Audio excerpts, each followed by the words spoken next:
You know those moments when you finally stop just for a breath, and instead of feeling calm, you feel the weight of everything you've been holding. Today's episode is for that moment.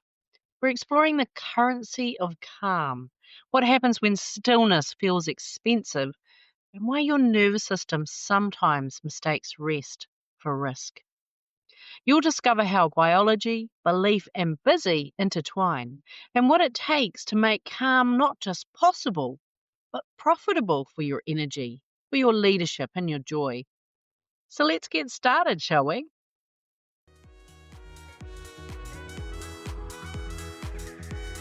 You're the one they turn to, the calm one, the capable one, the one with the answers. And yet, beneath it all, you know there's more available for you. More energy, more clarity, more unshakable presence. Welcome to Project Joyful, the podcast for health-centered leaders. I'm Tracy Tutty. Here, we speak to the part of you that knows leadership isn't about doing more. It's about becoming more fully who you are. So let's begin, shall we? So there's something we don't often say out loud. Stillness, the very thing we tell ourselves that we want, can sometimes feel expensive, out of reach even. Now, you might be thinking, it's okay, I've got this. I go to yoga. I've got the scented candles. I do my affirmations. And yet, when your nervous system's learned that control equals safety, stillness can feel like walking into the unknown without your armor. You tell yourself you're doing the stillness thing, and the clue's in the word doing, right? I mean, I know that one. I used to think that if I just slowed down efficiently, I squeezed calm in between one job and the next, then calm would find me. But there's always that quiet moment of truth, isn't there? When you realize that stillness still has to share space with the to-do list, or the meeting that's waiting to be prepped for, or the email that you meant to send last night before you logged off.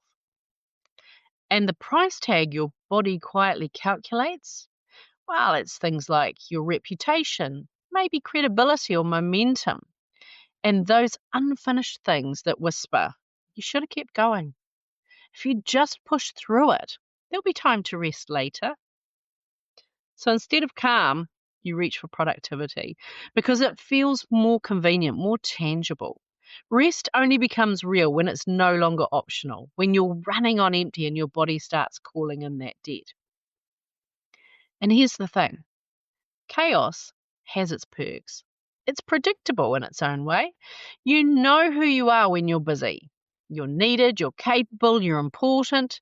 There's structure in the scramble. Every task ticked off delivers a tiny biochemical reward, a quick pulse of dopamine, or sometimes a whisper of oxytocin, reminding you that you're still contributing, you're still connected, you're still on top of things. Calm just doesn't offer that same proof. It asks for trust. And for a nervous system wired for output, trust can feel like a free fall. Even when you crave calm, chaos can feel easier to reach for. It's measurable. It's familiar. Because chaos might be costly, but calm asks for a different kind of currency. So let's take a look beneath that to-do list. So your nervous system's designed to reward movement. Every time you complete something, you get a surge of dopamine, a small, satisfying spark that says, see, you're safe, you're doing it right. And if someone notices your effort, a thank you or a quick nod, even a double tap on LinkedIn, I like those, by the way, you get a touch of oxytocin too. That chemistry lands as connection, belonging, proof that you matter. It's beautifully efficient biology. But over time, that reward loop trains your system to equate movement with meaning. The rush of getting things done becomes the emotional equivalent of being loved. And there's a reason why it runs so deep. Connection is primordial. For thousands of years, safety depended on belonging to the tribe. Being useful meant protection. Fitting in, being liked, contributing, These were survival skills. We've inherited wiring that made perfect sense for survival, but it's now outpaced by the speed of our environment. We've been taught that safety lives in the crowd, that the tribe needs you pulling your weight, that idle hands are dangerous, that busyness is a virtue. And every generation has passed those messages down. Now it's dressed up in productivity culture and performance metrics. And our nervous systems have absorbed them as gospel. The challenge is that our biology hasn't evolved at the same pace. So our nervous system's still coded for village life, slower cycles, natural pauses, shared rhythm, while our world races ahead in notifications, expectations, and speed. Without conscious intervention, your body keeps chasing tribal safety through modern busyness. It's ancient wiring doing its best to keep you safe.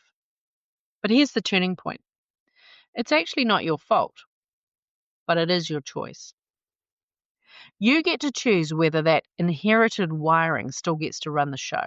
Because when you start to choose stillness, to believe something different, that new belief butts up against generations of conditioning. Conditioning that's whispered, keep moving, stay useful, don't fall behind. So when you slow down, your body doesn't just notice the absence of motion, it notices the absence of that affirmation. Stillness starts to register as emptiness. Silence feels like loss. Your body, clever as it is, assumes something must be wrong and nudges you back into motion. Just check your email. Maybe there's something you forgot. That spare hour could be more productive. This is how busyness becomes biology. It's not that you don't know how to rest. It's that your nervous system has been conditioned to believe that safety lives in the doing. And the longer that pattern runs, the more your identity begins to weave around it. You're the reliable one, the go-to person, the woman who keeps it all spinning. The truth is, your brilliance isn't in question. Your biology simply hasn't caught up yet. It's still chasing the chemistry of contribution, when what you actually need is the biology of restoration. Once you see the biology, it's easier to spot the pattern because this isn't just about hormones or habits. It's about an internal economy that's been quietly running the show. Every time you say yes when you mean maybe, every time you push through instead of pausing, you're making an unconscious trade. You trade calm for control. You trade coherence for credibility. You trade presence for proof. And most of the time, you don't even notice the transaction taking place. It happens in those micro moments, the tightening in your chest when a notification pings, the instinctive, I'll handle it when no one else volunteers, or when you leap in and get that task done before your direct report gets a chance to do it, even though it's actually their job. Your nervous system thinks it's buying safety. Because once upon a time, belonging meant survival, and contribution kept you in that circle. But in this new economy, that same wiring can leave you overdrawing from your calm account without even realizing it. And here's where it gets fascinating. When calm becomes scarce, your body starts to treat it like a luxury item. It's the first thing to go when things get busy, and it's the last thing you replenish. You ration it, you postpone it, you promised yourself you'll top it up when there's more time. But that time rarely comes. And yet, calm is the one currency that appreciates in value the moment you invest in it. It compounds. It steadies your decisions. It quiets the noise so you can hear your intuition again. The challenge is you can't access it through intellect alone. You can't think your way into calm any more than you can spreadsheet your way into sleep. Calm isn't a concept, it's chemistry. It begins when your body feels safe enough to stop performing. And that's the real exchange rate, right? Calm for control, safety for speed. And the more you choose calm, the more your biology learns that safety can live in stillness too. Think of your nervous system as the chief financial officer of your energy. It's not emotional or judgmental, it's simply tracking the numbers. Every yes when you meant no or not right now, every late night, every skipped lunch break, every time you put your head down and push through. It knows exactly how much you've got in the tank and where you're spending it. And when the outflow exceeds the inflow for too long, the CFO starts sending warnings. At first, they're gentle. A bit of brain fog, a restless night, the sense that everything just feels harder than it should. Ignore those for long enough and the body escalates. Tension that doesn't release, gut issues, anxiety looping at 3 a.m. It's not punishment. It's not something wrong with you. It's accounting. Your body is calling in that balance sheet. And here's the twist most people miss. The CFO isn't trying to slow you down. It's trying to keep you solvent. It's not sabotaging your ambition. It's protecting your system from bankruptcy. When you listen, you start to make different investments. You begin to see that every pause, that extra breath before you answer, the few minutes you take to step outside before your next meeting, those moments are micro deposits in your calm account. The numbers start to shift. You respond instead of reacting. You sleep more deeply. Your creativity comes back online. And before long, calm stops being a luxury you can't afford and it starts being the capital that sustains you. Stillness sounds simple, doesn't it? Stop, breathe, rest. But when you've built safety through doing, stillness can feel like standing in the middle of a silent room with the lights suddenly turned up too bright. Without the noise, you can hear what's been waiting underneath. The exhaustion you've normalized, the resentment you've brushed off, the quiet ache of carrying too much for too long.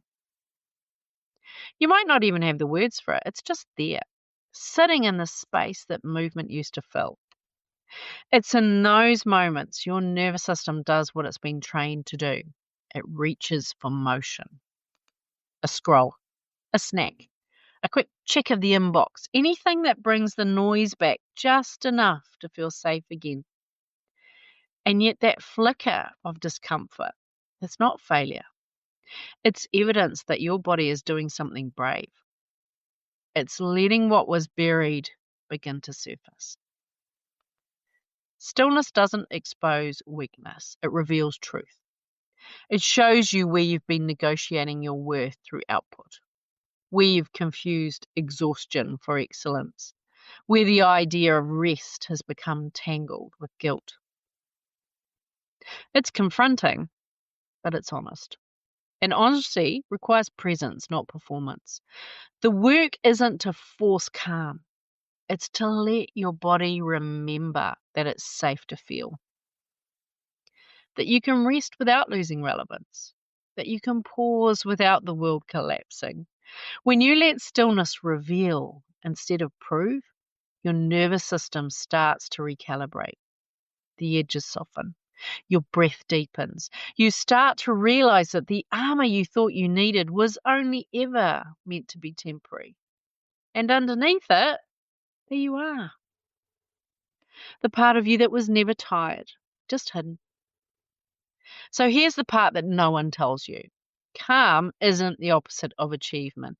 It's what makes achievement sustainable. When your nervous system's regulated, your mind clears. You stop reacting from urgency and you start responding from precision. That's where calm becomes capital, the kind that quietly compounds. In calm, your decisions are cleaner. Your timing sharpens. You start noticing the conversations that used to pass you by, the intuitive cues that were drowned out by the noise. Calm doesn't slow you down. It makes you deliberate.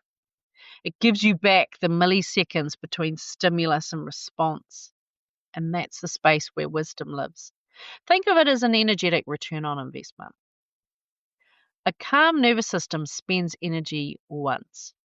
An unregulated one spends it 3 times.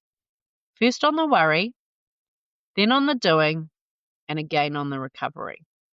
When calm sits at the center of your strategy, you no longer need to perform resilience.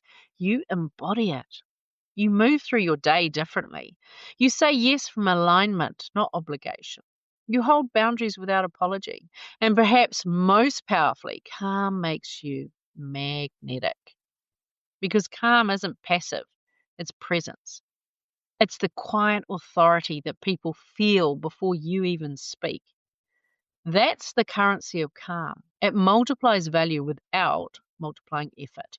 When you invest in it, everything else starts to earn a better return. Okay, so let's bring this home. Not as an idea, but as something you can feel and act on. You don't need to earn rest. You get to regulate for it. And it often begins in moments that are so small that your mind might overlook them. One conscious breath before you reply to an email. A slow exhale before you walk into that meeting. A few quiet minutes in the car before you go inside, giving your body time to shift from leader to human. These aren't indulgences, they're recalibrations. Gentle reminders to your nervous system that it's safe to step out of performance. You see, your biology doesn't speak in logic, it speaks in rhythm. Each deep breath that softens your shoulders teaches your body that safety can exist without speed. Think of it as a physiological permission slip. A quiet memo that says, "We're safe now. You can stop bracing." And in those moments, your body begins to trust you again. Trust that calm isn't a luxury that you're going to postpone. It's a rhythm you can return to. Calm lives in the spaces between. One breath, one pause, one reconnection at a time. When calm stops being the thing you chase and becomes the space you lead from, everything changes. Your team feels it first. The unspoken tension drops in the meeting. Conversations find their rhythm. Outcomes align. Your family notices it too. The laughter, the lighter dinners, the sense of presence returning. And then you notice it. Decisions feel cleaner. Ideas land faster. Your body exhales. Calm isn't something you buy with exhaustion. It's the state that allows your brilliance to multiply without cost, from expensive to expansive. That's the real shift. Because calm was never out of reach. It was simply waiting for you to remember where it lives. Your nervous system isn't asking you to slow down. It's asking you to sync up, to let biology and brilliance operate on the same frequency. Coherence creates safety. Safety unlocks creativity. And calm becomes the currency that funds it all. The moment your body believes that stillness is safe, expansion becomes inevitable. If this episode has you breathing a little easier, share it with someone who leads the way you do, with heart and with high standards. And if it felt like a breath you didn't know you were holding, please follow Project Joyful and leave a quick review. It helps this calm corner of the internet reach more people who need it. And it tells me that these conversations are landing where they're meant to. Please remember, calm isn't the reward at the end of success. It's what makes success sustainable, creative, and alive. Until next time, stay curious, stay kind, and keep choosing coherence. I'm sending you lots of love. Bye for now. Hey, thanks for listening to today's podcast. Can I ask you a favour? If our conversation spoke to you today, could you please take a moment to leave a 5-star review? Your review will help people discover this podcast, and together we can create a world where there's even more love and more laughter. And if you want to hear more from the Project Joyful podcast, just click the subscribe button. Bye for now.